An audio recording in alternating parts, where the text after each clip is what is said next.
So அப்போ இந்த case ஸ்டடியுடைய main focus என்ன அப்படின்னு பார்க்குறப்போ ப்ரொஃபஷனல் எத்திக்ஸா பர்சனல் ஆர் அஃபெக்ஷன் வித் ஃபேமிலியா ஃபேமிலி மெம்பர்ஸ் மேலே இருக்கிற அஃபெக்ஷன் ஆர் லாயல்ட்டி அதுவா versus professional ethics or integrity இந்த ரெண்டையும் செக் பண்ணுறது தான் இந்த கேஸ் ஸ்டடியுடைய aim. So there is a conflict between professional integrity or professional ethics and personal loyalty. So Snega, as a senior manager, must balance her affection towards her brother with her fiduciary responsibility to the hospital. ரெண்டையுமே எப்படி balance பண்றாங்க அப்படிங்கிறது தான். So situation involves conflict of interest, a core issue in ethical decision making, where personal benefit may influence or appear to influence professional judgment or organizational trust. So இதுதான் வந்து இந்த case ஸ்டடியுடைய core demand. நம்ம understand பண்ணிக்கிறோமா இல்லையா அப்படிங்கிறது. So இப்போ what should be the course of action by Sneha or இந்த சீனியர் மேனேஜர். ஸோ ஃபஸ்ட்டு என்ன பண்ணணும் அப்படின்னா, இவங்க வந்து ஹெட் ஆஃப் த ப்ரொக்யூர்மெண்ட் கமிட்டியாக இருக்கிறதுனால இப்படி ஒரு பிட்டு வந்து அவருடைய பிரதரும் கொடுத்துருக்காருங்கிறத மற்ற கமிட்டி மெம்பர்ஸுக்கு அதை வந்து சொல்லணும். என்னுடைய பிரதரும் ஒன் ஆஃப் த பிட்டர்ஸாக இதில் பார்ட்டிசிபேட் பண்ணுறாரு அப்படிங்கிறத மேனேஜ்மெண்ட்டுக்கும் அதை என்ன பண்ணிடணும்னா கன்வே பண்ணிடணும். இந்த பிட்டிங்கில் அவராக தான் பார்ட்டிசிபேட் பண்ணுறாரு. ஸோ அவருக்கு ஒரு எலிஜிபிலிட்டி கண்டிஷன்ஸ் இருக்கிறப்போ அவங்கள நீங்கள் நம்ம செலக்ட் பண்ணுறத கன்சிடர் பண்ணலாம் அப்படின்னு ஒரு இதை கன்வே பண்ணிடணும் டிரான்ஸ்பரண்ட்டாக. அப்போ முடிஞ்சால் அந்த கமிட்டியுடைய ஹெட்டாக நம்ம இருக்கிறத அவாய்ட் பண்ணிக்கலாம். அதையும் மேனேஜ்மெண்ட்டோட டிஸ்கஸ் பண்ணிவிட்டு, ஏன்னா நான் அந்த கமிட்டியோடைய ஹெட்டாக இருந்தால் பர்சனல் ஃபேவரட்டிசம் ஏதாவது காமிச்சிருவேன் அப்படிங்கிற மாதிரியான ஒப்பீனியன் அதர் மெம்பர்ஸுக்கு வந்துடும் அப்படின்னு நினச்சேன்னா அது ஓப்பனாக என்ன பண்ணலாம்னா கன்வே பண்ணலாம். டெம்பரவரியாக இந்த பிட்டிங் ப்ராசஸை செலக்ட் பண்ணுறதுல மட்டும் இருந்து நான் என்ன பண்ணிக்கிறேன், ரெக்யூஸ் பண்ணிக்கிறேன், என்னைய விடுவிச்சுக்கிறேன் அப்படின்னு சொல்லலாம். அது ஒரு இது. ஸோ அதான் டிக்ளரிங் கான்ஃப்ளிக்ட் ஆஃப் இன்ட்ரெஸ்ட். என்ன பிரச்சனைங்கிறத ஓப்பனாக டிரான்ஸ்பரண்ட்டாக டிக்ளேர் பண்ணுறது. Disclosing her relationship with one of the vendors or bidders இந்த ஹாஸ்பிட்டல் ப்ரொக்யூர்மெண்ட் ப்ராசஸ் அதை கமிட்டிக்கிட்ட சொல்கிறது. Temporarily recuse herself from decision making. இந்த எவாலுவேஷன் ப்ராசஸ் இருக்குல்ல, எவாலுவேட் பண்ணுறதுலேருந்து என்னைய கொஞ்ச நாளைக்கு வந்து டெம்பரவரியாக நான் வந்து என்னை ரிமூவ் பண்ணி வைங்க அப்படின்னு சொல்லலாம். ஸோ மற்ற மெம்பர்ஸ் அதுக்கு எப்படி பதில் சொல்கிறாங்களோ அதை பொறுத்து. அதுக்கப்புறம் வந்த பிட்டிங்ல எல்லாம் என்ன ரூல்ஸ் அண்ட் ரெகுலேஷன்ஸ் படி அந்த process has to be continued. அது தகுதி இருந்தால் அதை எடுக்கலாம். அப்போ என்னென்ன பார்ப்பாங்க, அதில் குவாலிட்டி இருக்கா, காஸ்ட் எஃபிஷியன்சி இருக்கா, டைமிங் கரெக்டாக இருக்குமா, இப்போ டெலிவர் பண்ணுறதுக்கான டைமிங் இருக்கா, இது மாதிரி அக்கௌண்டிங் சிஸ்டம் எல்லாம் கரெக்டாக ஃபாலோ பண்ணுவாங்களா, டெக்னிக்கல் ஸ்பெசிஃபிகேஷன்ஸ் எல்லாம் ஃபாலோ பண்ணுவாங்களா அப்படிங்கிறது. Every question is intro. ஆமாம், ஒரு கேஸ் ஸ்டடியை நான் புரிஞ்சுக்கிட்டேங்கிறத ஒரு 2 வரியில் கன்வே பண்ணுறது. அதில் என்ன கோர் எக்ஸ்பெக்டேஷன் என்ன, இப்போ நீங்கள் அதை இம்ப்ரெஸ் பண்ணிக்கலாம். அந்த இன்ட்ரோவே நீங்கள் கன்வே பண்ணிடுறீங்க. நான் அந்த கேஸ் ஸ்டடியை படித்து எங்கிட்ட இருந்து நீ என்ன கேட்க போகிறீங்கிறத நான் புரிஞ்சுக்கிட்டேன் அப்படின்னு கன்வே பண்ணிங்கன்னா எவாலுவேட்டர் என்ன ஆயிடுவார், இம்ப்ரெஸ் ஆவாங்க. நம்ம இன்ட்ரோங்கிறது ஜிஎஸ்லையும் இதில் எல்லாத்துலேயுமே அதே தான். இன்ட்ரோங்கிறது என்ன, கொஸ்டினை நான் புரிஞ்சுருக்கிறேன், பேசிக் அண்டர்ஸ்டாண்டிங் எனக்கு இருக்குது அப்படின்னு கன்வே பண்ணுறது தான். அதனால் இன்ட்ரோ கொடுத்தீங்கன்னா நான் கொஸ்டின் இவ்வளோ நீளமான அந்த சுச்சுவேஷனை நான் அண்டர்ஸ்டாண்ட் பண்ணிக்கிட்டேன்னு நீங்கள் கன்வே பண்ணிடுறீங்க. அப்போ அதுலேயே எவாலுவேட்டர் என்ன ஆயிடுவார்னா இம்ப்ரெஸ் ஆயிடுவார். பின்னாடி ஏதாவது 1-2 பாயிண்ட் சுமாராக இருந்தால் கூட இன்ட்ரோவிலேயே நீங்கள் என்ன பண்ணிடுறீங்க, எவாலுவேட்டரை கன்வின்ஸ் பண்ணிடுறீங்க. நான் நல்லா அண்டர்ஸ்டாண்ட் பண்ணி எழுதுகிற ஒரு ஆஸ்பரண்ட் அப்படின்னு கன்வே பண்ணிடுறீங்கல்ல, அதுதான். ஸோ அட்வைசர் பிரதர் எத்திக்கலி, பிரதர்கிட்டையும் முன்னாடியே சொல்லிடணும், இந்த பாருப்பா நான் வந்து கமிட்டி மெம்பராக இருக்கிறதுனால உனக்கு சாதகமாக தான் நான் டிசிஷன் எடுப்பேன்னு எதிர்பார்க்கக்கூடாது. அங்கே இருக்கிற மெம்பர்ஸ் எல்லாம், கமிட்டி மெம்பர்ஸ் எல்லாம் என்ன முடிவு பண்ணுறாங்களோ, நீ குவாலிஃபை ஆனீன்னா உனக்கு வந்து இந்த இது கிடைக்கும், இந்த டெண்டர் வந்து உனக்கு வந்து ஃபேவரபுளாக முடியலாம் அப்படின்னு சொல்லிடலாம். அண்ட் என்னென்ன நடக்குதோ எல்லாத்தையும் டாக்குமெண்ட் பண்ணுறது. Maintaining return communication and meeting minutes எல்லாம் என்ன பண்ணணும், ரிட்டன் ஃபார்மேட்டில் accountability.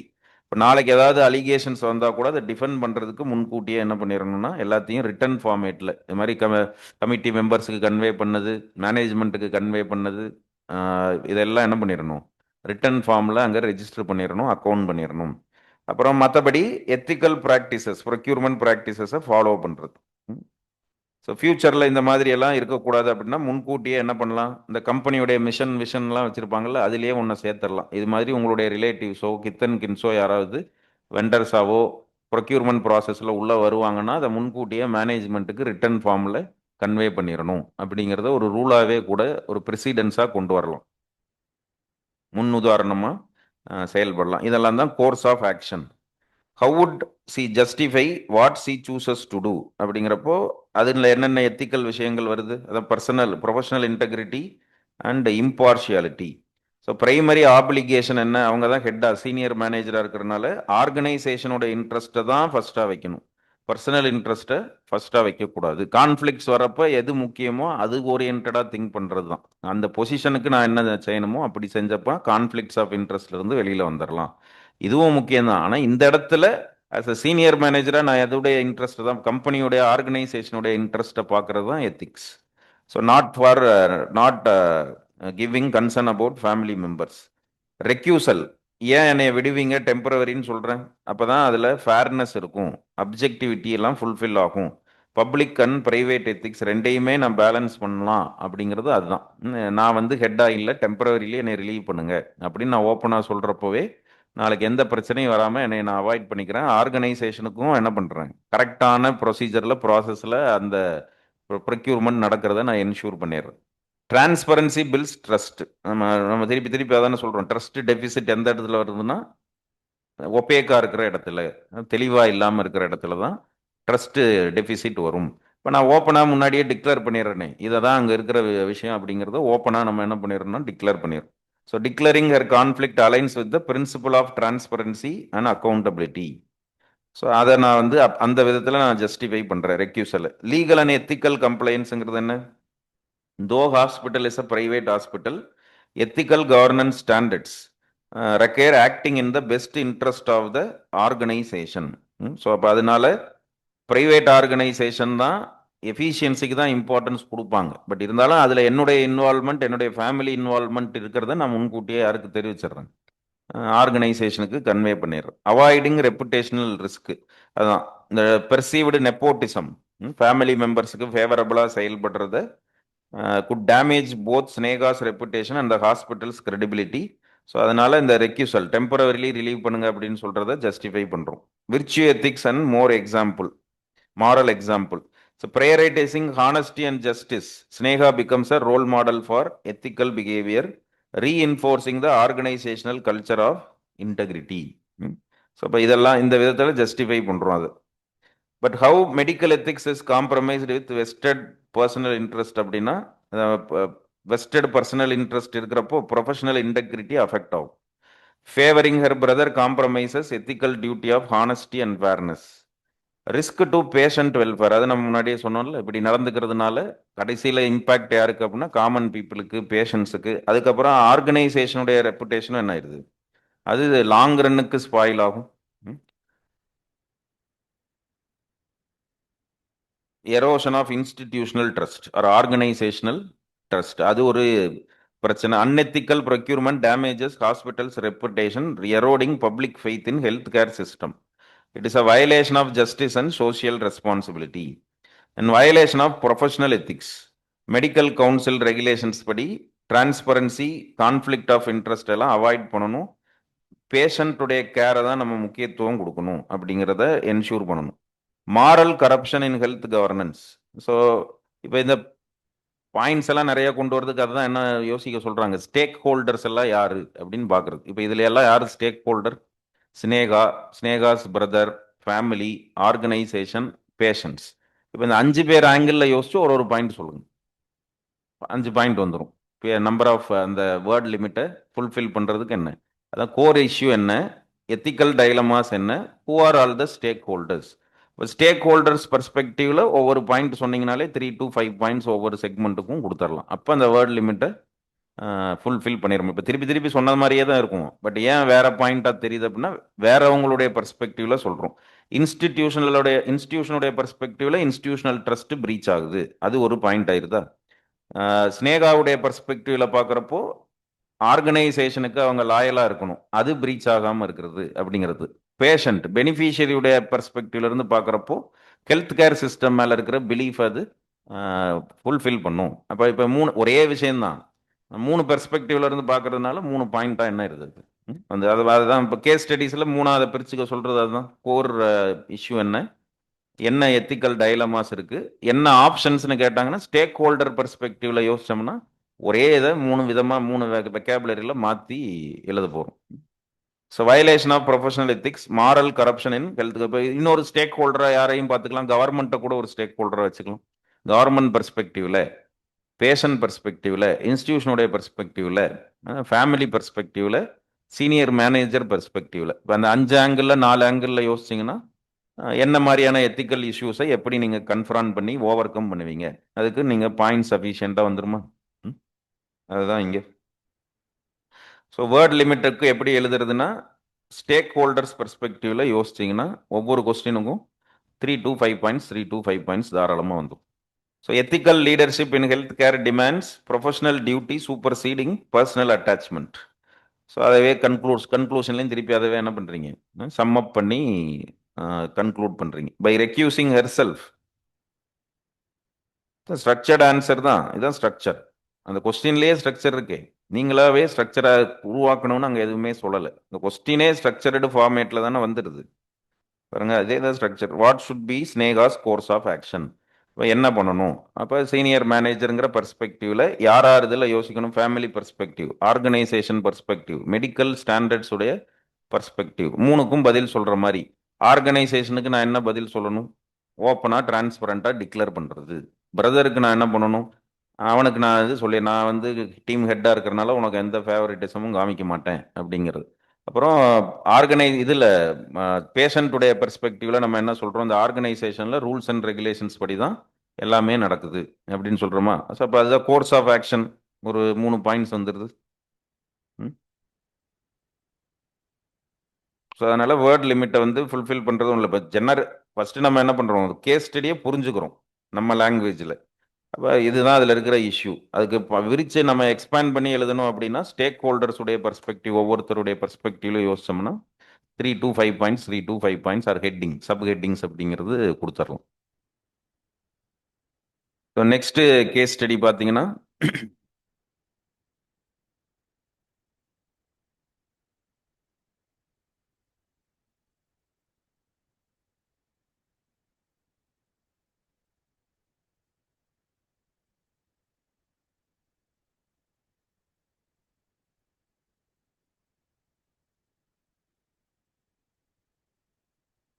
so with the summer heat being exceptionally severe this year, the district has been facing severe water shortage.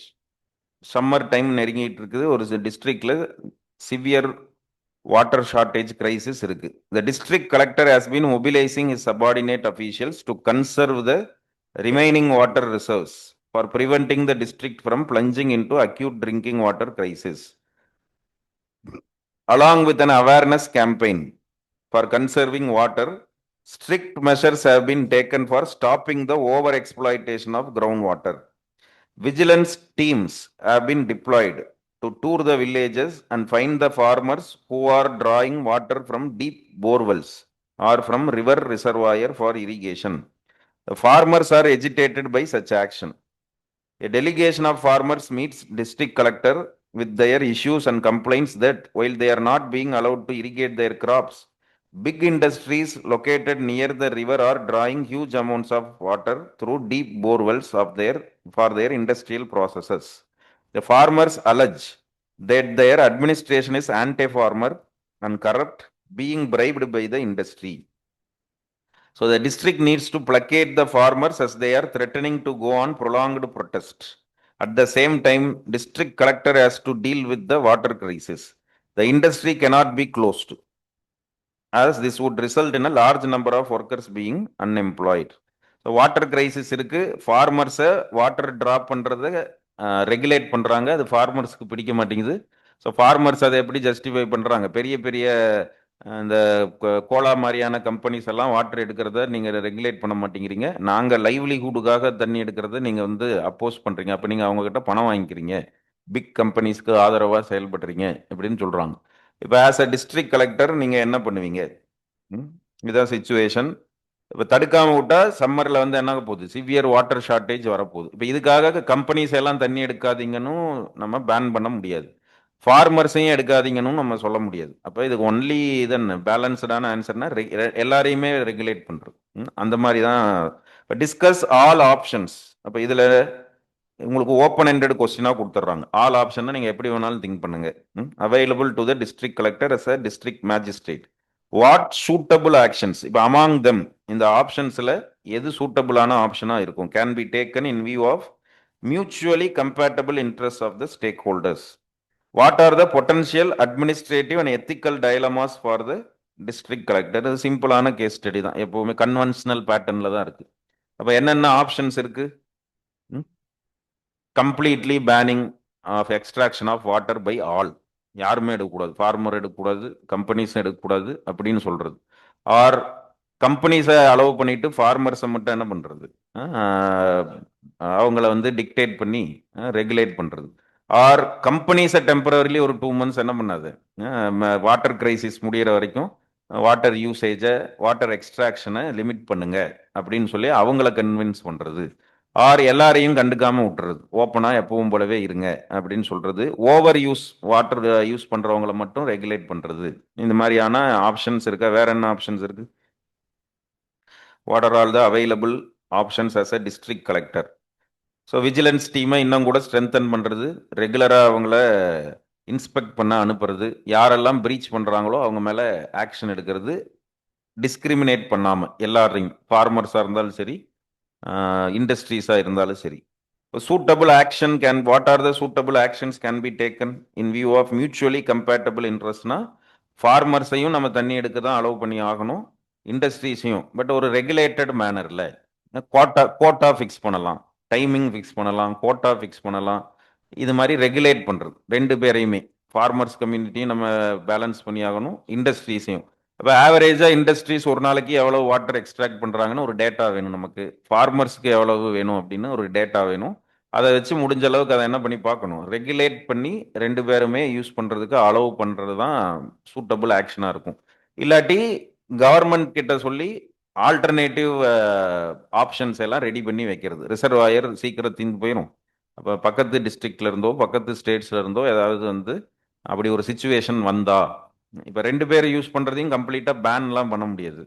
அதில் ஒருத்தரை யூஸ் பண்ணிட்டு இன்னொருத்தரை வேணாம்னு சொன்னீங்கனாலும் பிரச்சனை வரும். அப்போ ரெகுலேட் பண்ணலாம். இப்போ 2 மாசத்துல பிரச்சனை வரப்போது, அந்த 2 மாசம் வரைக்கும் எக்ஸ்டெண்ட் பண்ண முடியுமா? அப்போ ஒருவேளை ரெண்டு பேரையும் யூஸ் பண்ண விட்டாலும் வாட்டர் கிரைசிஸ் அவாய்ட் பண்ண முடியாதுன்னா ஆல்டர்னேட்டிவ் ஆப்ஷன்ஸ் என்ன? இப்போ கன்சர்வேஷன் ப்ராசஸ் போயிட்டு இருக்கு, அது கூட சேர்த்து என்னவும் பண்ணணும், அவேர்னஸ் கேம்பெயினை ஸ்ட்ரென்தன் பண்ணி வாட்டர் யூஸ் எஃபிஷியன்சியை ஒரு 2-3 months இன்டென்சிஃபை பண்ணணும். ஆல்டர்னேட்டிவ் ஆப்ஷன்ஸ் என்ன இருக்கு அப்படிங்கிறதையும் நம்ம என்ன பண்ணணும், அந்த இதையும் எக்ஸ்ப்ளோர் பண்ணணும். வேற என்னென்ன ஆல்டர்னேட்டிவ் ஆப்ஷன்ஸ் இருக்கு அப்படிங்கிறத. இப்போ இந்த இடத்துல ethical dilemma, what are all the potential administrative and ethical dilemmas of the district collector அப்படின்னா, அட்மினிஸ்ட்ரேட்டிவ் டைலமாங்கிறது என்ன, established companies versus poor farmers, drinking water purpose versus commercial purpose. அதுக்கப்புறம் என்ன, ரூல் ஆஃப் ஈக்விட்டி ஈக்குவாலிட்டி, இந்த ரெண்டும் இருக்கா? So ஈக்விட்டிங்கிறது யாருக்கு எவ்வளவு தேவையோ அதுக்கேற்ற மாதிரி நம்ம டிஸ்ட்ரிபியூட் பண்றது, ஈக்குவாலிட்டி எல்லாரையும் சமமாக நடத்துறது. இப்போ பிரின்சிபல் ஆஃப் ஈக்குவாலிட்டி அப்படின்னா, ஒன்று எல்லாருக்கும் நீங்கள் கொடுக்கணும், இல்லை எல்லாருக்கும் கொடுக்கக்கூடாது அது. ஆனால் ஈக்குவாலிட்டியை என்ஷூர் பண்ணீங்கன்னா அப்ஜெக்டிவ் அஃபெக்ட் ஆகும். அப்போ யாருக்கு எவ்வளவு கொடுக்கறது, அது ஈக்விட்டி. இப்போ கம்பெனிஸ்க்கு எப்படி அதை பிரித்து கொடுக்கறது, ஃபார்மர்ஸ்க்கு எப்படி அதை பிரித்து கொடுக்கறது, ஈக்விட்டி. டைமிங் ஃபிக்ஸ் பண்ணுறது, கோட்டா ஃபிக்ஸ் பண்ணுறது, இது மாதிரியான விஷயங்கள்லாம் வச்சு தான் ரெகுலேட் பண்ணுறது, அது ஈக்விட்டியோட செய்கிறோம். அது அந்த மாதிரியான விஷயங்கள் இருக்கா?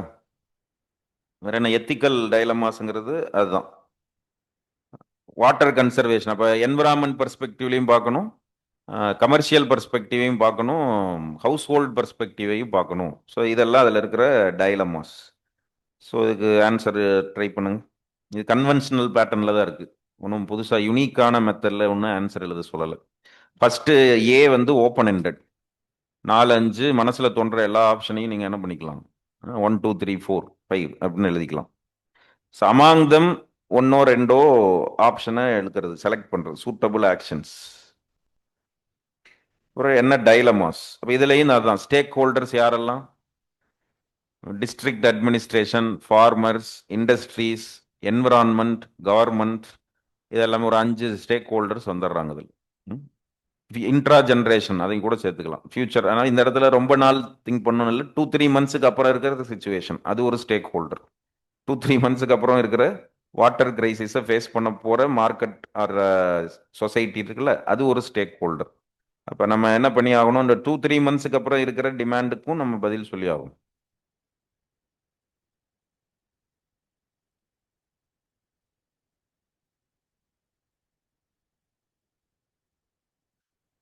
அவேர்னஸ் ஜென்ரேஷன் அண்ட் பெர்சுவேஷன் தான் கேஸ் ஸ்டடியிலே கொடுத்துருக்காங்க. அது சைட் பை சைட் போய்கிட்டு தான் இருக்கு.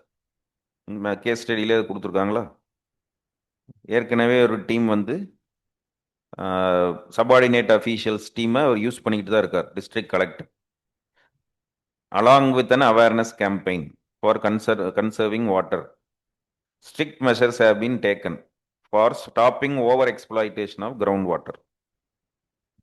அப்படி ஸ்ட்ரிக்ட் ஆக்ஷன் எடுக்கிறப்ப தான் இந்த பிரச்சனை வருது. Farmers are going to protest against the district administration. Industries எல்லாம் எடுத்துட்டு இருக்கிறத ஒன்றும் சொல்ல மாட்டேங்கிறீங்க. அக்ரிகல்ச்சரல் பர்பஸ்க்காக நான் வாட்டர் எக்ஸ்ட்ராக்ட் பண்ணுறதை மட்டும் ரெகுலேட் பண்ணுறேன் அப்படின்னு வந்து ப்ரொட்டஸ்ட் பண்ணுவேங்கிறாங்க.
ஸோ இதுக்கான இது பார்க்கலாமா? ஆன்சர் பார்த்தீங்கன்னா, ஸோ ஒரு இன்ட்ரோவில் ஈக்விட்டபிள் வாட்டர் டிஸ்ட்ரிபியூஷன் அது ஒரு இஷ்யூவாக இருக்குது. Maintaining balance between industrial use and agricultural activities. அப்புறம் பப்ளிக் ட்ரஸ்ட்டை அப்ஹோல்ட் பண்ணணும். ஸோ இதெல்லாம் தான் மேஜரான இது. ஸோ அப்போ ஜென்ரலான கான்ஃப்ளிக்ட்டுங்கிறது அதுதான், moral and administrative conflict. So அப்போ the district collector faces pressure from the farmers alleging biased and corruption is there in the district administration while also managing severe water scarcity. The situation tests his integrity, impartiality, empathy, crisis management. இதெல்லாம் நீங்கள் எப்படி கொண்டு வர போறீங்கிறத test பண்ணுது. அப்போ என்னென்ன options available in front of the district collector அப்படிங்கிறப்போ ஒரு 5 different options. Continuing the strict ban on ground water extraction. அதாவது யாரையுமே யூஸ் பண்ண விடாமல் ஸ்ட்ரிக்டாக பேன் பண்ணுறது. ஸோ அது ஒரு ஆப்ஷன் இருக்குது. அதுக்கப்புறம் allowing farmers to draw limited ground water for irrigation temporarily. Then imposing uniform restrictions and regulate industrial use through quantified quotas. Temporarily closing industries to prioritize drinking water. Then consulting with all, engaging all stakeholders, farmers, industries, NGOs for participatory governance. இது மாதிரி ஒரு 5 option. அப்போ இதில் எல்லாம் என்ன merit இருக்குது, என்ன demerit இருக்குது அப்படிங்கிறது, அப்புறம் இதில் என்ன எத்திக்கலான ஸ்டாண்ட் எடுக்கலாம். ஸோ அப்போது continue strict ban on ground water extraction for all including farmers and industries. இப்போ இந்த இடத்துல என்ன ஆகுது, அப்போது அதை நம்ம முன்னாடியே சொன்ன மாதிரி ஈக்குவாலிட்டியை நம்ம என்ஷூர் பண்ணிடுறோம். Upholding equality before law and conservation of வாட்டரை நான் என்ஷூர் பண்ணுறேன். டெமான்ஸ்ட்ரேட்டிங் அட்மினிஸ்ட்ரேட்டிவ் ஃபர்ம்னஸ், எல்லாரையும் சமமாக தான் நடத்துகிறோம் அப்படிங்கிறது. பட் அதனால என்ன பிரயோஜனம் வரப்போகுது? ஒரு பிரயோஜனம் இல்லை. டிமெரிட் என்ன? could harm crops and livelihoods, may fuel farmers protest and unemployment further. இண்டஸ்ட்ரீஸுக்கு வாட்டர் எக்ஸ்ட்ராக்ஷன் கூடாது அப்படின்னீங்கன்னா அன்எம்ப்ளாய்மெண்ட் இன்க்ரீஸ் ஆகும். ஃபார்மர்ஸை யூஸ் பண்ண விட கூடாதுன்னு சொன்னீங்கன்னா லைவ்லிஹுட் அஃபெக்ட் ஆகும். அப்போ upholds rule of law but lacking empathy and pragmatism. Practically இது மாதிரியான சொல்யூஷன் கரெக்டாக இருக்காது. அந்த இடத்துல என்ன ரேஷனாலிட்டி இல்லை. allow farmers to draw limited groundwater for irrigation temporarily.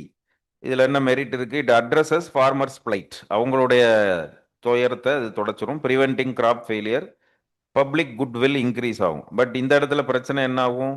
May deplete scarce reserves and conservation efforts அதை அஃபெக்ட் பண்ணும். It reflects compassion but it is unsustainable. ஒரு வாரம் 2 மாதத்துக்கான அது ஒர்க் அவுட் ஆகும், லாங் ரன்ல அது ஒர்க் அவுட் ஆகாது. அப்ஜெக்டிவும் கிரைசிஸை மேனேஜ் பண்ண முடியாது. வாட்டர் கிரைசிஸ் வந்துகிட்டு இருக்கு, இன்னொரு 2 monthsல வந்துடும். அப்படிங்கிறதுக்கு நம்ம சொல்யூஷன் சொல்ல முடியாமல் போயிடும். Impose uniform restrictions and regulate industrial use through quantified quotas. இதுவும் அதுதான். Ensuring equity among stakeholders prevents favouritism. Industries continue at reduced capacity. ஆனால் இதில் என்ன டிமெரிட் இருக்குது? Flip side, it may reduce industrial output risking partial unemployment. But என்ன ethical எவாலுவேஷன்னா balances justice, fairness and environmental ethics. 4வது option என்ன இருக்குது? Temporarily closing industries to prioritise drinking water. It protects fundamental rights to water and life. But economic loss, unemployment increase ஆகும். Industries and ஒர்க்கர்ஸ்ட்டு இருந்து கவர்மெண்ட்டுக்கு பேர் வரும். கம்பெனியை க்ளோஸ் பண்ணிட்டாங்க, 3 மாதம் வேலை இல்லாமல் போயிடுச்சு, அப்புறம் பிஸ்னஸஸ் இன்வெஸ்ட் பண்ண வரமாட்டாங்க. இப்படி தோன்றப்பெல்லாம் நீங்கள் பேன் பண்ணுவீங்க அப்படின்னா எப்படி இன்வெஸ்ட் பண்ணுவோம்? Ethically strong on human rights பர்ஸ்பெக்டிவ்ல, பட் எக்கனாமிக் ப்ரூடன்ஸ் அதில் மிஸ் ஆகுது.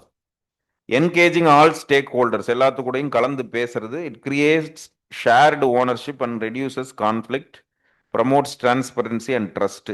பட் இது ஒரு டைம் கன்சியூமிங் ப்ராசஸ். எல்லாருக்கும் ஒரு கோஆப்ரேஷன் கொண்டு வருது, காமன் அப்ஜெக்டிவ்குள்ளே எல்லாரையும் கொண்டு வருதுங்கிறது அவ்வளோ ஈஸியான விஷயம் இல்லை. நெகோசியேஷன் ஸ்கில்ஸ் அந்த இடத்துல நிறைய தேவைப்படும், பேஷன்ஸ் இருக்கணும்.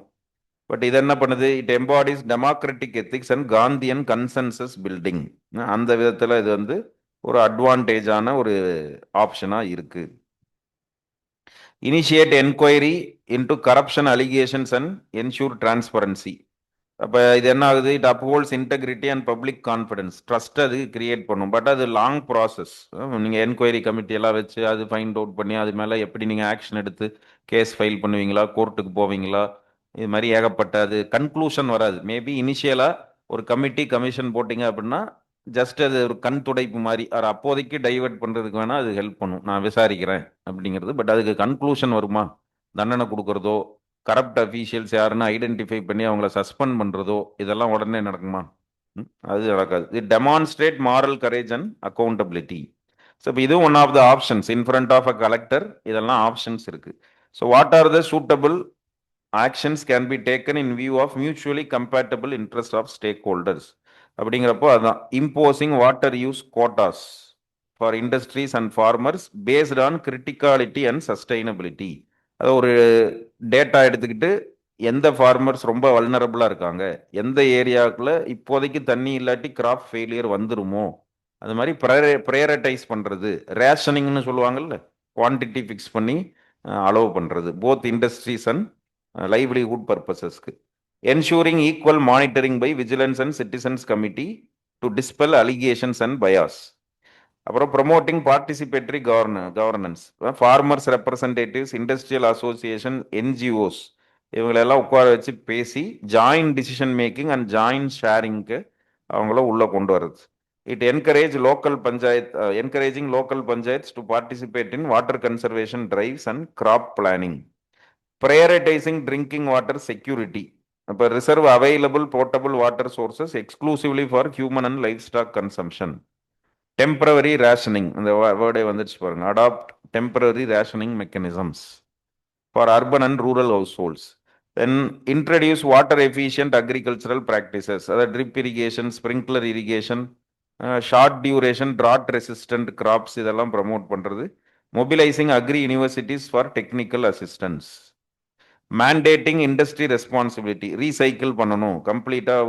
ஒரு நாளைக்கு இவ்வளோ வாட்டர் யூஸ் பண்ணுறீங்கன்னா அதில் இவ்வளோ பர்சன்டேஜ் ஆகுது, நீ என்ன பண்ணு, ரீசைக்கிள் பண்ணி ரீயூஸ் பண்ணு அப்படின்னு சொல்லி அவங்கள கம்பல் பண்ணுறது.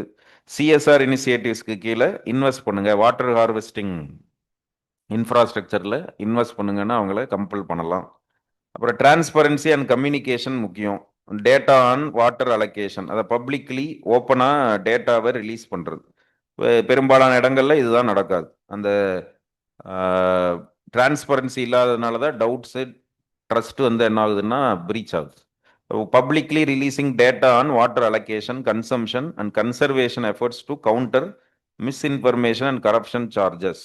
Using social media and local media to explain government policy and building trust. Long term சொல்யூஷன்னா இதுதான். Micro watershed management, rain water harvesting, recharge programmes இதெல்லாம் வந்து ப்ரமோட் பண்ணுறது. ஸோ இதெல்லாம் in front of district collector இருக்கிற suitable actions.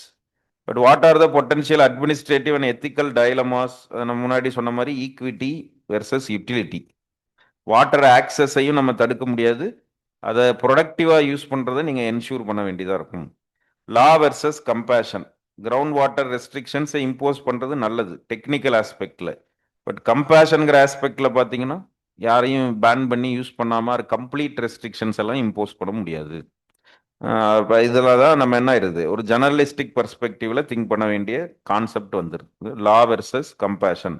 Public accountability versus political pressure. Industries வந்து political பார்ட்டிஸ்க்கு என்ன பண்ணுவாங்க, ப்ரெஷர் பண்ணுவாங்க, இந்த மாதிரி லிமிட்ஸ் எல்லாம் எதுவும் ஃபிக்ஸ் பண்ணாதீங்க அப்படின்னு. அந்த இடத்துல இப்போ இந்த பப்ளிக் அக்கௌண்டபிலிட்டிங்கிறது காமன் பீப்புளுக்கும் நம்ம ஆன்சரபுளாக இருக்கிறது. இன்டெகிரிட்டி அண்ட் இன்ஸ்டிடியூஷனல் லாயல்ட்டி, இது காமன் பாயிண்ட் தான். போன கேஸ் ஸ்டடிலையும் அதான வந்துச்சு, இந்த ஸ்னேகா கேஸ் ஸ்டடிலையும் அதான் வந்துச்சு, integrity and institutional loyalty. Short term relief versus long term sustainability. அதை releasing more water or indiscriminate மேனரில் வாட்டரை யூஸாக எப்பவும் போல் கண்டுக்காமல் விட்டுறது, அதெல்லாம் ஷார்ட் டேர்ம் சொல்யூஷன். இப்போதைக்கு பிரச்சனை இல்லை, ஆனால் 1 or 2 months இன்டென்சிவே ஆகும். வாட்டர் ஷார்ட்டேஜஸ் அதிகமாகிறப்போ இன்னும் நம்ம இந்த பேக்லாஷ் அப்படின்னு சொல்கிறாங்கல்ல, அது கவர்மெண்ட் மேலே இருக்கிற அவர்ஷன், இன்னும் ப்ரெஷர் என்ன ஆகும், டிஸ்ட்ரிக்ட் அட்மினிஸ்ட்ரேஷனுக்கு இன்க்ரீஸ் ஆகும். அப்போ டிரான்ஸ்பரன்சியா கான்ஃபிடென்ஷியாலிட்டியா, அந்த மாதிரியான ஒரு ethical dilemma. Personal values versus public expectations. So இது மாதிரியான எத்திக்கல் இஷ்யூஸ் எல்லாம் அதில் இன்வால்வ் ஆயிருக்கு. So, as an ethical administrator, must act with fairness, transparency, and compassion. இப்போ stake dialogue, data driven regulation, இதெல்லாம் நீங்கள் எல்லா கேஸ் ஸ்டடியிலுமே கொண்டு வந்துக்கலாம். இப்போ ஏஏ எல்லாம் வந்துட்டதுனால ஆக்சுவலாக கவர்மெண்ட் பாலிசி இம்ப்ளிமெண்டேஷனில் நம்ம ஃபேஸ் பண்ணுற மெயின் இஷ்யூவே என்னென்னா ப்ராப்பரான டேட்டா பேஸ் இல்லாது. அதனால கேஸ் ஸ்டடிஸ் எல்லாத்தையுமே இந்த மாதிரி அட்மினிஸ்ட்ரேட்டர் பெர்ஸ்பெக்டிவில் கேட்குறப்ப எல்லாம் அதுக்கு solution data, effective data collection, டேட்டா பேஸை ரிவைஸ் பண்ணுறது, அப்டேட் பண்ணுறது, இதெல்லாம் நீங்கள் ஒரு பாயிண்டாகவே சொல்லலாம். அதுதான் இப்போ இந்தியா ஃபேஸ் பண்ணிட்டு இருக்கிற சேலஞ்சு. எக்கச்சக்க ஸ்கீம்ஸ் ப்ரோக்ராம்ஸில் இருக்கிற ஒரு பெரிய ட்ராப் பேக் என்ன, ஹூ ஆர் ரியல் பெனிஃபிஷரிஸ், கரெக்டாக போய் சேருதா இல்லையா, இதெல்லாம் நமக்கு தெரியறது.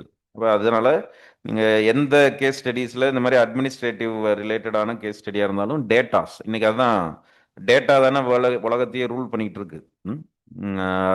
அதான் என்ன சொல்லுவாங்க, பிக் டேட்டா எரா. இது டேட்டாஸ் வச்சிருக்கிறவங்க தான். ஒரு காலத்தில் போன ஜெனரேஷனில் ஆயில் யாருக்கிட்ட இருந்துச்சோ அவங்க தான் உலகத்தை இன்ஃப்ளூயன்ஸ் பண்ணுற மாதிரியான சுச்சுவேஷன் இருந்துச்சு. அது மாதிரி இந்த ஜெனரேஷனில், இந்த யுகத்தில் டேட்டாஸ் யாருக்கிட்ட இருக்குதோ அவங்க தான் உலகத்தை என்ன பண்ணுறாங்க, ரூல் பண்ணுறாங்க, டாமினேட் பண்ணுறாங்க.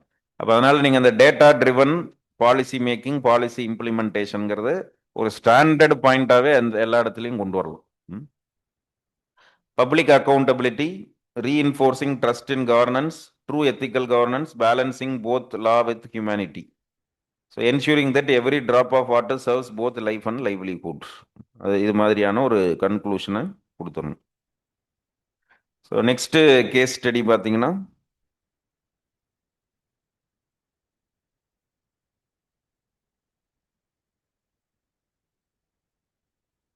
so next case study is related to biotechnology. Dr. Srinivasan, who is a senior scientist working for a reputed biotechnology company known for its cutting-edge research in pharmaceuticals.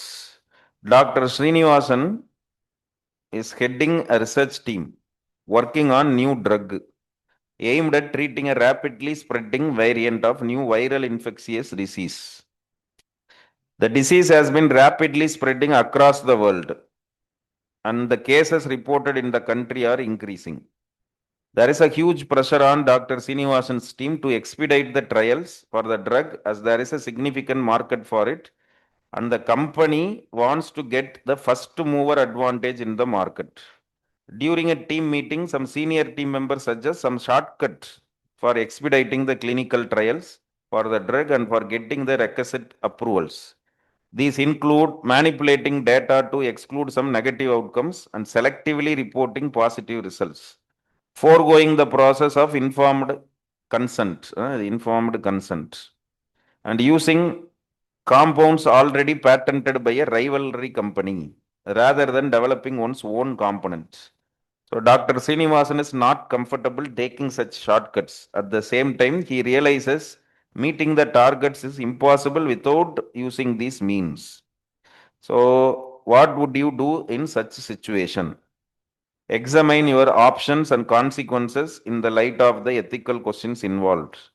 How can data ethics and drug ethics save humanity at large in such scenario? So எப்போவுமே ஃபஸ்ட்டாக கேட்குறது இதில் செகண்டாக கேட்டிருக்காங்க. Examine your options, அது ஃபஸ்ட்டாக வரும். இதில் இந்த கேஸ் ஸ்டடியில் என்ன வந்திருக்கு, ரெண்டாவதாக வந்திருக்கு. இப்போ இதில் என்னென்ன எத்திக்கல் இஷ்யூஸ் இன்வால்வ். ஒரு ஆர்என்டி அப்படிங்கிறப்போ இட் டேக்ஸ் டைம். ஜென்ரலாக ஆர்என்டினாலே என்ன, ட்ரையல் அண்ட் எரர் தான். அது ரிசர்ச் அப்படின்னாலே என்ன, பொறுமை, பேஷன்ஸ் ரொம்ப முக்கியம். அப்போ தான் நல்ல ட்ரக்ஸை நம்ம கொண்டு வர முடியும். இப்போ இந்த இடத்துல பேட்டன்டட் ட்ரக்கை காப்பி அடிக்கலாம், அப்புறம் கிளினிக்கல் ட்ரையல்ஸில் டேட்டாஸை மேனிப்புலேட் பண்ணலாம் அப்படின்னு எல்லாம் சொல்கிறாங்க. இப்போ இதில் என்னென்ன விஷயங்கள், so what would you do in such situation? இப்போ இதில் நம்ம என்ன பண்ணுறது அப்படின்னா, ஃபஸ்ட்டு எப்பவும் போலவே என்ன, ஓப்பனாக ரிசர்ச்னா இதுதான், இட் டேக்ஸ் டைம். சரி, நம்ம ஷார்ட்கட்ஸை ஃபாலோ, இப்போ என்னென்ன ஆப்ஷன்ஸ் இருக்குது அப்படிங்கிறப்போ நீங்கள் என்ன ஒத்துக்கக்கூடாது, டேட்டா மேனிப்புலேஷனை ஒத்துக்கக்கூடாது. பப்ளிக் ட்ரஸ்ட்டை அதை என்ன பண்ணும், அஃபெக்ட் பண்ணும். கான்சிக்வன்சஸ் என்ன ஆகும்னா ரொம்ப மோசமாகலாம். அவசரப்பட்டு நம்ம இந்த ரிசர்ச்சை கன்க்ளூட் பண்ணி ஒரு ட்ரக்கை கண்டுபிடிச்சி அதுக்கு பேட்டன்ட் எப்படியாவது மேனிப்புலேட் பண்ணி வாங்கினா கூட நாளைக்கு அன்எக்ஸ்பெக்டட் கான்சிக்வன்சஸ் வந்துச்சுன்னா அதோடைய இம்பேக்ட் ரொம்ப கான்சிக்வன்சஸ் ரொம்ப சிவியராக இருக்கும். அப்போ அது நம்ம எப்போவுமே என்ன பண்ணிடக்கூடாதுன்னா செய்யவே கூடாது. அப்போது ஆஸ் அ சீனியர் சயின்டிஸ்ட் நீங்கள் எப்போ ரெப்புட்டட் பயோடெக்னாலஜி கம்பெனி, ஸோ அவங்களுடைய ரெப்புடேஷன் தான் அஃபெக்ட் ஆகும். ரைவல்ரிஸை நம்ம வந்து த்ரூ மெரிட் தான் வந்து இது எப்போவுமே சேலஞ்ச் பண்ணணுமே தவிர நாட் த்ரூ ஷார்ட்கட்ஸ் அப்படிங்கிறத நம்ம என்ஷூர் பண்ணணும். So informed consent, forgoing the process of informed consent. இப்போ டேட்டா எடுக்கிறாங்கல்ல, இப்போ ஒரு டெஸ்ட் பண்ணுறது, ஒரு ட்ரக்கை ட்ரையலில் இருக்கிறப்போ அது யார் மேலே டெஸ்ட் பண்ணி பார்ப்பாங்க, அவங்கக்கிட்ட கன்சென்ட் வாங்கிட்டு தான் டெஸ்ட் பண்ணுவாங்க.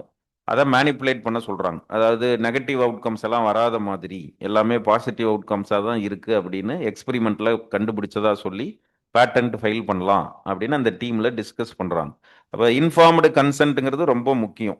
இப்போ ஒரு டேட்டாவை நம்ம மாத்துறோம், அது என்னென்ன டேட்டாஸ் எடுக்கிறோம் அப்படிங்கிறது, அதுதான் இந்த இடத்துல இந்த டேட்டா எத்திக்ஸ் அப்படிங்கிறதுல யாருக்கிட்ட இருந்து டேட்டா எடுக்கிறோங்கிறது டிரான்ஸ்பரண்டாக இருக்கணும், எதுக்காக அதை யூஸ் பண்ண போகிறோங்கிறதும் டிரான்ஸ்பரண்டாக இருக்கணும், டேட்டா யாருக்கு கொடுக்குறாங்களோ அவங்களுக்கு அதை நம்ம என்னவும் பண்ணணும், கன்வேவும் பண்ணணும். அதுதான் டேட்டா எத்திக்ஸ். அப்போ தான் we can save humanity at large. இல்லாட்டி நம்ம என்ன ஆயிரும், குவாலிட்டி கம்மியாக இருக்கிற சீப்பான குவாலிட்டியில் இருக்கிற ட்ரக்ஸ் எல்லாம் காஸ்ட்லியான ட்ரக்ஸ்ன்னு சொல்லி பேட்டன்ட் கொடுத்துட்டோம் அப்படின்னா அது ரெப்புடேஷனை ஸ்பாயில் பண்ணும், இன்டலெக்சுவல் ப்ராப்பர்ட்டி ரைட்ஸை ப்ரீச் பண்ணுற மாதிரி இருக்கும். அது ஃபியூச்சர் இன்வெஸ்ட்மெண்ட்ஸை அஃபெக்ட் பண்ணும், ஃபியூச்சர் எம்ப்ளாய்மெண்ட் பொட்டன்ஷியல் எல்லாம் அது வந்து என்ன பண்ணிடும்னா அஃபெக்ட் பண்ணும். ஸோ அப்போ இதெல்லாம் தான் அதுக்குள்ளே இருக்கிற விஷயங்கள். இப்போ இதை யாரெல்லாம் ஸ்டேக் ஹோல்டர்ஸ் அப்படின்னா அந்த ஆர்கனைசேஷன், ஸ்ரீனிவாசன், டீமு, கவர்மெண்ட், அதுக்கப்புறம் என்ன, பேஷன்ஸு, சொசைட்டி, ஐபிஆர் ரெஜைம், இது மாதிரி எல்லாம் ஒரு 5-6 ஸ்டேக் ஹோல்டர்ஸ் பர்ஸ்பெக்டிவ்ல அதை யோசிங்க. So what would you do என்ன சுச்சுவேஷன்? ஃபர்ஸ்ட் ஆர்கனைசேஷனுக்கு எப்படி நீங்கள் அதை கன்வே பண்ணுவீங்க, அப்புறம் டீம் மெம்பர்ஸுக்கு எப்படி அதை அடுத்து என்ன சொல்ல போறீங்க, அதுக்கப்புறம் பேஷன்ஸ், சொசைட்டி, ஐபிஆர் அப்படிங்கிற ஸ்ட்ரக்சருக்கு நம்ம என்ன பதில் சொல்ல போகிறோம், இதெல்லாம் இருக்கா.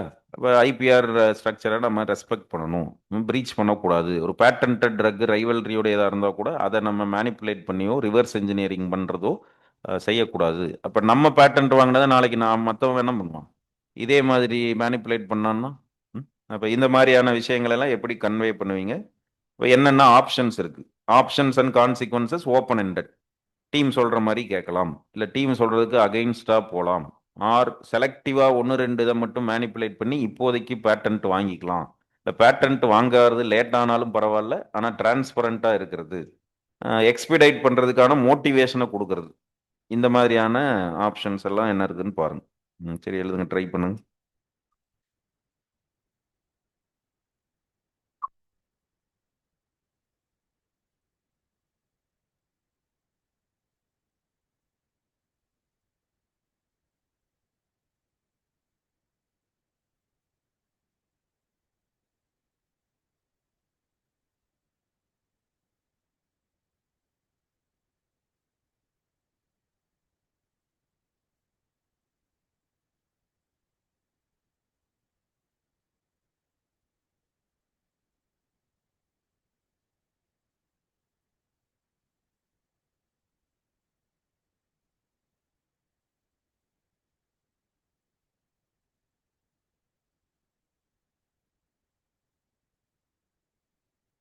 இப்போ கேஸ் ஸ்டடி படித்தா அண்டர்ஸ்டாண்ட் பண்ணிக்கிற கெப்பாசிட்டி வந்திருக்கா, அதுவே ப்ராக்ரஸ் தான்.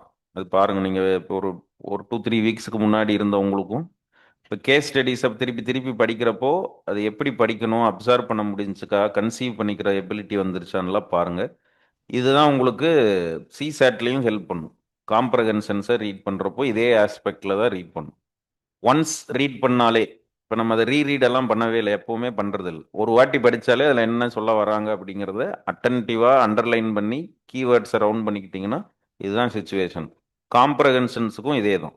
அப்போ தான் சிசேட்டில் டைம் சேவ் ஆகும்.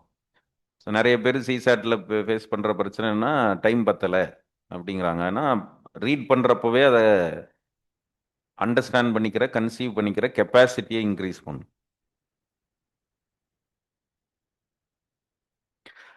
அதுக்கு நீங்கள் ரெகுலராக நியூஸ் பேப்பர்லாம் படிச்சீங்கன்னா இந்த டேர்ம்ஸ் எதுவுமே புதுசாக இருக்காது. இப்போ சில இதில் டேர்ம்ஸ் எல்லாம் இருக்குது, அதெல்லாம் எனக்கு புதுசாக இருக்குன்னு யாராவது ஃபீல் பண்ணீங்கன்னா, இப்போ எக்ஸ்பீடைட் அப்படின்னு ஒரு டேர்ம் வந்திருக்கு அப்படின்னா ஸ்பீடப் பண்ணுறது. இப்போ இதெல்லாமே ரெகுலராக நியூஸ் பேப்பர்ஸில் வந்துட்டு இருக்கிற வெக்காபுலரிஸ் தான், ஒன்றும் அதில் புதுசாக இருக்கிறதெல்லாம் கிடையாது. அது இப்போ அதான் இப்போ நீங்கள் பயோடெக்னாலஜி ரிலேட்டடான ஆர்டிகிள்ஸ் படிச்சீங்கன்னா இந்த டேர்ம்ஸ் எல்லாம் புதுசு கிடையாது. ட்ரையல்ஸ் அப்படின்னு வருது அப்படின்னா இதெல்லாமே டேர்ம்ஸ் ரெகுலராக நியூஸ் பேப்பர்ஸில் வர்றது தான். இதெல்லாம் எனக்கு யாராவது டிஃபிகல்ட்டாக இருக்குன்னு சொன்னீங்கன்னா நியூஸ் பேப்பர் ரீடிங் ஹேபிட் வந்து இன்க்ரீஸ் பண்ணணும். இப்போ கவர்னன்ஸ் ரிலேட்டடாக ஒரு கேஸ் ஸ்டடி வரப்போகுது, பாலிட்டி ரிலேட்டடாக ஒரு கேஸ் ஸ்டடி வரும், எக்கனாமி ரிலேட்டடாக ஒரு கேஸ் ஸ்டடி வரப்போகுது, பயோடெக்னாலஜி என்விரான்மெண்ட் இப்படி தான். காம்ப்ரஹென்ஷன்ஸும் இதே மெத்தடில் தான் கொடுத்துருப்பாங்க. நீங்கள் 5-6 காம்ப்ரஹென்ஷன் சிசாட்டில் இருக்குன்னா ஒவ்வொன்றும் ஒவ்வொரு ஏரியால இருந்து கொடுத்துருப்பாங்க. எக்கனாமிக்ஸ் ரிலேட்டடான ஒரு காம்ப்ரஹென்ஷன் இருக்கும், பேராகிராஃப். இது மாதிரி சயின்ஸ் அண்ட் டெக் ரிலேட்டடாக இருக்கும், ஸ்பேஸ் ரிசர்ச் ரிலேட்டடாக இருக்கும். இப்போ இதெல்லாம் டெய்லி நியூஸ் பேப்பர் படிச்சீங்கன்னா அந்த ஃபெமிலியாரிட்டி வந்துடும் இந்த வேர்ட்ஸில். ஃபுல்லாக கூட ரீட் பண்ண வேணாம், ஜஸ்ட் அப்படி கோ த்ரூ பண்ணீங்கனாலே ஓ இதுதான் அதில் கேட்க வராங்க அப்படின்னு அண்டர்ஸ்டாண்ட் பண்ணலாம். அதுதான் ரீடிங் ஹேபிட் வந்து டெய்லி இருக்க வேண்டிய விஷயம். அப்போ தான் டைம் மேனேஜ்மெண்ட் பண்ண முடியும்.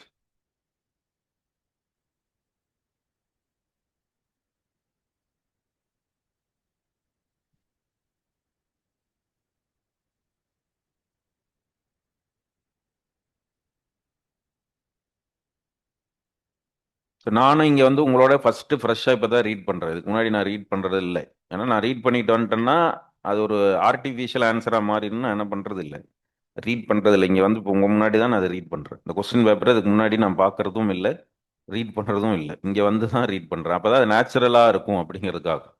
ஆல்ரெடி நான் ரீட் பண்ணிட்டு வந்துட்டேன்னா அதில் இருக்கிறதே முன்னாடி நான் சொல்லிட்டு போயிடுவேன். அப்போ உங்களுக்கு எப்படி படிக்கணும்னு சொல்லணுங்கிறதுக்காக நானும் இப்போ தான் வந்து ஃப்ரெஷ்ஷாக என்ன பண்ணுறேன், இங்கே தான் ரீட் பண்ணுறேன். அந்த கொஸ்டின் பேப்பர் வந்தப்பையும் நான் இதை பார்க்கல. இதை மட்டும் தான் தியரி பார்ட்டில் இருக்கிறதா கேஸ் ஸ்டடியெல்லாம் லென்த்தியாக இருக்குது அப்புறமா படிச்சுக்கலான்னு அது என்ன பண்ணுறது இல்லை. அப்புறம் படித்ததே இல்லை. இப்போ தான் ஃப்ரெஷ்ஷாக என்ன பண்ணுறோம், இப்போ தான் உங்கள் முன்னாடி தான் அதை ரீட் பண்ணி பார்ப்போம். ஸோ அப்போ அந்த இடத்துல ஒரு ஸ்பெல்லிங் மிஸ்டேக் வந்திருக்குன்னு எப்படி தெரியுது? அது லாஜிக்கலாக படிக்கிறப்பவே தெரியுது. அது அப்படி வராதே. ப்ராசஸ் ஆஃப் இன்ஃபார்ம்டு ஆன்சென்ட்னு எப்படி வரும்? அது அந்த இடத்துல என்னவா இருக்கணும் அது? அப்போ இப்போ இதெல்லாம் நீங்கள் எப்படி வரணும், ரெகுலராக ரீட் பண்ணீங்கன்னா இந்த கெப்பாசிட்டி என்ன ஆகும், வந்துடும். ஸ்பெல்லிங் மிஸ்டேக் ஆன்சென்ட்னு நிறைய பேர் உட்காந்து படிச்சுட்டு இருப்பாங்க புரியலையே அப்படின்னு. அப்போ நாமளாக தான் அதை என்ன பண்ணணும், ஒரு லாஜிக்கலாக அதை அப்ளை பண்ணி பார்க்காங்க. அப்படி வந்திருக்க வாய்ப்பு இல்லை.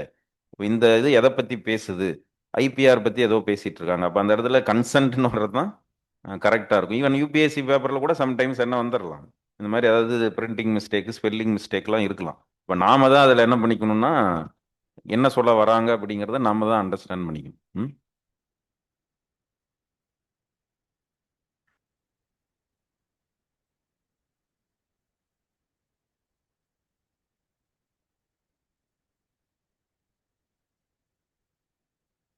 நீங்க நிறைய ரீட் பண்றப்போ அந்த கெப்பாசிட்டி வந்துடும்.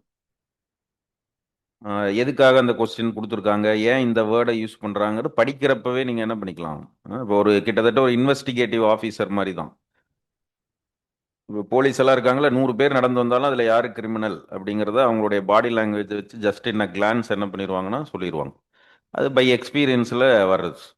ஸோ அந்த மாதிரி நீங்கள் நிறைய ரீட் பண்ணுறப்ப தான் உங்களுக்கு இதெல்லாம் சிம்பிளாக அண்டர்ஸ்டாண்ட் பண்ணிப்பீங்க. படிக்கிறப்பவே அதை அண்டர்ஸ்டாண்ட் பண்ணிக்கலாம். ம். அதுக்கப்புறம் எக்ஸ்ட்ரா டைம் எடுக்கணும்னு இல்லை, அதுதான் ரீட் பண்ணுங்க. நிறைய நியூஸ் பேப்பர்ஸ் எல்லாம் ரீட் பண்ணீங்கன்னா அந்த கெப்பாசிட்டி வந்துடும்.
To generate more words stakeholder பெர்ஸ்பெக்டிவ்ல யோசிங்க.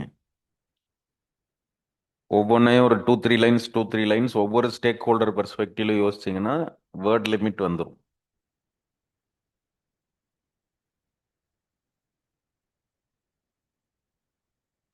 அந்த க்ரக்ஸை 2 லைன்ஸ் 3 லைன்ஸ் எக்ஸ்பேண்ட் பண்ணி எப்படி எழுதுறது?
ஸோ இதுக்கான இன்ட்ரோ, அப்போ இந்த கேஸ் ஸ்டடிக்கான இன்ட்ரோ என்ன? Conflicts between scientific integrity and commercial pressure. So, as the head of pharma research team, Dr. Srinivasan faces pressure to compromise on research protocols for quick market benefit or entry. So இப்போ இவருடைய research ethics, professional responsibility, human welfare, இதையெல்லாம் test பண்ணுற மாதிரியான ஒரு சுச்சுவேஷனாக அது இருக்குது. So அப்போ இதுதான் crux of the para or case study. So what would you do in a situation? Refuse unethical shortcuts, upholding honesty and integrity. இந்த இடத்துல அந்த அட்மினிஸ்ட்ரேட்டிவ் இன்டெகிரிட்டிங்கிறதுக்கு பதிலாக என்ன வார்த்தை போட்டுற வேண்டியதான், சயின்டிஃபிக் இன்டெகிரிட்டி போட்டுற வேண்டியது. So rejecting data manipulation, plagiarism or bypassing ethical approvals even at the cost of project delay. அதான் நான் முன்னாடியே சொன்னேன், R&D அப்படின்னாலே அதுக்கு meaning it takes time, trial and error தான், நிறைய நேரம் ஆகும் தான். அப்போ அது அந்த மாதிரியான ஒரு ஃபீல்டுக்குள்ளே உட்காந்துக்கிட்டு எனக்கு வந்து டைம் பவுண்ட் மேனரில் ஒரு விஷயத்த கண்டுபிடி அப்படின்னா அது எப்படி கண்டுபிடிக்க முடியும்? அது அது பேசிக்கான நேச்சுரல் லாக்கே அகெயின்ஸ்டாக இருக்குது. R&Dனா அது அதோடைய டைமை எடுத்துக்கிட்டு தான் அது என்ன ஆகும், அது மெச்சூர் ஆகும். அதுக்கு முன்னாடியே நம்ம ப்ரீ மெச்சூர்டாக ஒரு விஷயத்த கொண்டு வரணும். அதுக்கு ஈவன் அன்எத்திக்கல் வேலை போனீங்கன்னாலும் அது ப்ரீ மெச்சூர்டாக ஒரு விஷயத்த செஞ்சீங்கன்னா அது என்ன பெனிஃபிட்டை தரப்போகுது? பெருசாக எந்த பெனிஃபிட்டையும் தராதுல்ல. அப்போ அதை அண்டர்ஸ்டாண்ட் பண்ண வைக்கிறது ரெஃப்யூசிங் அன்எத்திக்கல் ஷார்ட்கட்ஸ். அது டைம் ஆனால் பரவாயில்ல, இன்னொரு 1 or 2 months ஆகட்டும், 1 year கூட ஆகட்டும், 6 months கூட ஆகட்டும். இப்போ நாம தான் ஃப்ரண்ட் ரன்னராக இருக்கணும்னு அவசியம் இல்லை. அதை விட ஒரு எஃபிஷியன்டான மெடிசனை காஸ்ட் எஃபெக்டிவாக கண்டுபிடிச்சிங்கன்னா மார்க்கெட் திருப்பி யாருக்கிட்ட தான் வரப்போகுது? நமக்கு முன்னாடி நம்மளுடைய ரைவல்ரி ஒரு ஒரு ட்ரக்கை கண்டுபிடிச்சா அனௌன்ஸ் பண்ணிட்டான். இன்னைக்கு அவனுக்கு ஒரு யூஃபோரியா, ஒரு இவ்வளோ ஃபர்ஸ்ட் கண்டுபிடிச்சிட்டாங்கிற பேர் வேணாலும் இருக்கலாம். அதையும் நம்மளால பீட் பண்ண முடியுமே? இப்போ கூகுள் ஒன்றும் ஃபஸ்ட்டு சர்ச் இன்ஜின் கிடையாது, ஃபேஸ்புக் ஒன்றும் ஃபஸ்ட்டு சோஷியல் நெட்ஒர்க்கிங் சைட்டு கிடையாது, அமேசான் ஒன்றும் ஃபஸ்ட்டு இந்த ஆன்லைன் செல்லிங் பிளாட்ஃபார்ம் கிடையாது. அதெல்லாம் 2வதா 3வதா 4வதா வந்தது தான். இன்னும் யாஹூக்கு அப்புறம் தான் இது வந்துச்சு, கூகுள் வந்துச்சு. இப்போ யாஹூவை பீட் பண்ணி கூகுள் இல்லையா? இப்போ ஃபேஸ்புக்கு முன்னாடி ஆர்கூட் இருந்துச்சு. அப்போ ஆர்கூட்டை பீட் பண்ணி இன்னைக்கு ஃபேஸ்புக் இல்லையா? அதே பிஸ்னஸ் தானே, அதே பிஸ்னஸ் மாடல் தானே. ஆனால் அதை விட நீங்கள் காஸ்ட் எஃபெக்டிவாக, யூசர் ஃப்ரெண்ட்லியாக, பெனிஃபிட்டபுளாக தந்தோம்னா நம்ம மார்க்கெட்டை திருப்பி எப்போ வேணாலும் என்ன பண்ணிக்கலாம், கேப்சர் பண்ணலாம். பட் ஷார்ட்கட்ஸை ஃபாலோ பண்ணி ரெப்புடேஷன் போயிடுச்சுன்னா அதுக்கப்புறம் நீங்கள் என்னதான் ஜென்யூனான ப்ராடக்டை ஃபியூச்சரில் கொடுத்தீங்கனாலும் அது காஸ்ட் எஃபெக்டிவாக இருந்தாலும் உங்கள் மேலே இருக்கிற ட்ரஸ்ட்டை நீங்கள் ப்ரீச் பண்ணிட்டீங்கன்னா அதுக்கப்புறம் அதை மார்க்கெட் பண்ணால் எப்போவுமே முடியாமல் போய். அப்போ ensuring compliance with regulatory standards, இது மாதிரி மெடிக்கல் கவுன்சில் சொன்ன ப்ரொசீஜர்ஸை ஃபாலோ பண்ணுறது, வேர்ல்டு ஹெல்த் ஆர்கனைசேஷன் சொல்கிற ப்ரொசீஜர்ஸை ஃபாலோ பண்ணுறது, இதெல்லாம் இருக்கணும். Communicate ethical concerns to the management, detailed report ஒன்று ப்ரிப்பேர் பண்ணி இதுதாங்க பண்ண முடியும், இதெல்லாம் பண்ண முடியாது, பண்ணக்கூடாது, என்னால் செய்ய முடியாது அப்படின்னு அதை சொல்லிடுறது. ப்ரப்போசிங் ரியலிஸ்டிக் டைம் லைன்ஸ், நான் ட்ரை பண்ணுறேன் ஆனால் எனக்கு இவ்வளோ டைம் ஆகுது மினிமம் தேவை அப்படிங்கிறத ஓப்பனாக டிரான்ஸ்பரண்ட்டாக சொல்கிறது. அப்போ தான் அக்யூரேட்டான டேட்டாஸை வச்சுக்கிட்டு ஒரு என்ன சொல்கிறது, ஒரு ப்ராபபிள் டைம் லைன் என்ன அப்படிங்கிறத எக்ஸ்பிளைன் பண்ணுறது. ஆர் அதை விட ப்ரெஷர் பண்ணாங்கன்னா விசில் ப்ளோயிங் போட்டு கொடுக்குறது, try escalating or whistle blowing if necessary. ஏன்னா இதோடைய கான்சிக்வன்சஸ் நம்ம பார்க்கணும். நார்மலாக ஆர்கனைசேஷனல் இன்டெகிரிட்டியை நம்ம மீறக்கூடாது தான். பட் அது சின்ன விஷயங்கள்ல ஓகே, ஆர்கனைசேஷனோட முடிஞ்சு போயிடும் அப்படின்னா அதில் நம்ம இது மாதிரியான விஷயங்கள் செய்யணும்னு அவசியம் இல்லை. இது என்டையர் சொசைட்டி ஹியூமனிட்டிக்கு என்ன பண்ணும், பிரச்சனையை கொடுக்கும். அப்போ இது மாதிரி ஒரு ப்ராக்டிஸ் பண்ண போகிறாங்கிறத நம்ம முடிஞ்சா நம்மனால தடுக்க முடியாட்டி அதுக்கு இருக்கிற ப்ராப்பர் சேனல்ஸ் மூலமாக அதை ஸ்டாப் பண்ணுறது. Promoting a culture of ethical research, இது மட்டும்தான் நம்ம பண்ண முடியும். வேற எந்த இதுவுமே நம்ம என்ன பண்ண முடியாதுன்னா, வாட் வுட் யூ டூ இன் அ சுச்சுவேஷன்னா இதுதான் பண்ணணும். பட் என்ன ஆப்ஷன்ஸ் இருக்கு அப்படிங்கிறப்ப அது வேற. அதான் examine your options and consequences. அப்போ நீங்க அனலைஸ் பண்றீங்க என்ன, அந்த எக்ஸ்பீரியன்ஸ் இருக்கிற டீம் மெம்பர் சொல்ற மாதிரி டேட்டாவை மேனிப்புலேட் பண்றது, taking short cuts and manipulating data. இதில் என்ன மெரிட், டெட்லைனை ஃபுல்ஃபில் பண்ணிடலாம், மார்க்கெட்டை கேப்சர் பண்ணிடலாம், மேனேஜ்மெண்ட்டை சாட்டிஸ்ஃபை பண்ணிடலாம், நிறைய கமர்ஷியல் அட்வான்டேஜஸ் கூட கிடைக்கும். பட் டிமெரிட் அப்படிங்கிறது என்ன, it violates scientific integrity, truth, honesty, endangers patients, safety. அதுதான் இங்கே இருக்கிற பெரிய பிரச்சனை. நமக்கு கமர்ஷியல் பெனிஃபிட் கிடைக்குது, ஆர் ரைவல்ரியை நம்ம பீட் பண்ணுறோம், அதெல்லாம் ஓகே. பட் பிரச்சனை என்ன, ஹியூமனிட்டிக்கு அது பிரச்சனை. நிறைய அப்பாவி உயிர்கள் போயிடுச்சுன்னா தப்பான ட்ரக்ஸை கொண்டு போய் கொடுத்துட்டா. அப்போ unethical per Gandhian ethics, duty ethics படியே இது என்னதாயிருது unethical. It cannot be justified. எந்த ஜஸ்டிஃபிகேஷனும் இதுக்கு என்ன ஆகாதுன்னா வேலிடான ஒரு எக்ஸ்பிளனேஷனாக இருக்காது. அப்போ refusing manipulation and upholding research ethics. அப்போ இதில் என்ன மெரிட் இருக்குது, maintaining scientific credibility, long term trust, rules regulations படி medical council research rules and ரெகுலேஷன்ஸை நம்ம அப்ஹோல்ட் பண்ணுறோம். பட் இதனால என்ன ஆகுது, டிலே ஆகும், காம்படிட்டர்ஸ் நம்மளை பீட் பண்ணிடலாம், பர்சனல் கெரியர் growth இதனால என்ன ஆகும், ஸ்பாயில் ஆகலாம்.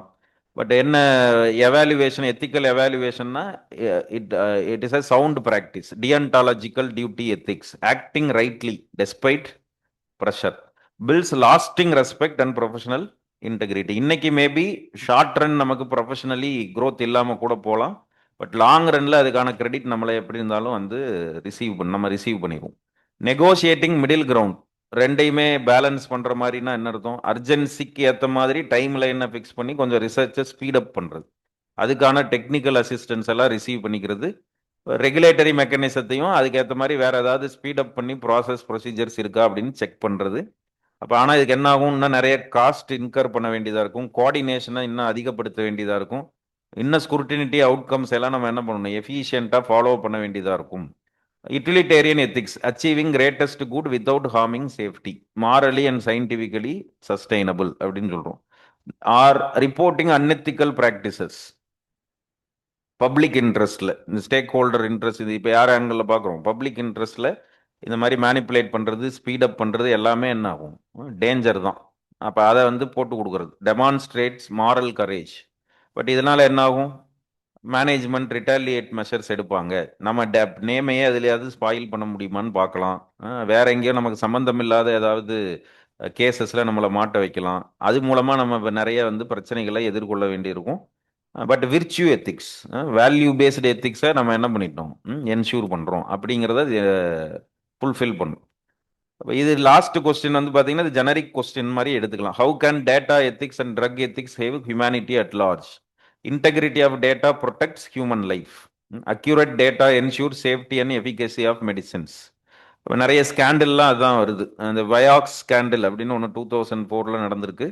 How data suppression caused thousands of death, a lesson on why data transparency saves lifes, informed consent ensures autonomy and dignity, ethical trials require voluntary informed participation. அப்போ அந்த ட்ரையல்னா எக்ஸ்பெரிமெண்ட்டுக்காக யார் மேலே நம்ம அதை கொடுத்து பார்க்குறோமோ அவங்கக்கிட்ட ஓப்பனாக எல்லா விஷயத்தையும் சொல்லிடணும், இந்த கான்சிக்வன்ஸ். அதுக்கெல்லாம் அவன் ஒத்துக்கிட்டாதான் அவனை எக்ஸ்பெரிமெண்ட்டுக்காக நம்ம யூஸ் பண்ண முடியும். டிரான்ஸ்பரன்சி ப்ரிவென்ஸ் பப்ளிக், இது காமன் பாயிண்ட் தான், திருப்பி திருப்பி எல்லா கேஸ் ஸ்டடியிலும் அதை நம்ம சொல்கிறோம். Transparency prevents public trust, prevents public mistrust அப்படின்னு சொல்லிட்டோம். Intellectual property ethics promote fairness. அதான் using patented compounds without permission is theft. அதுவும் கற்பனை திருட்டு அப்படின்னு சொல்லுவாங்கல்ல. இன்னொருத்தருடைய பர்மிஷன் இல்லாமல் இன்னொருத்தருடைய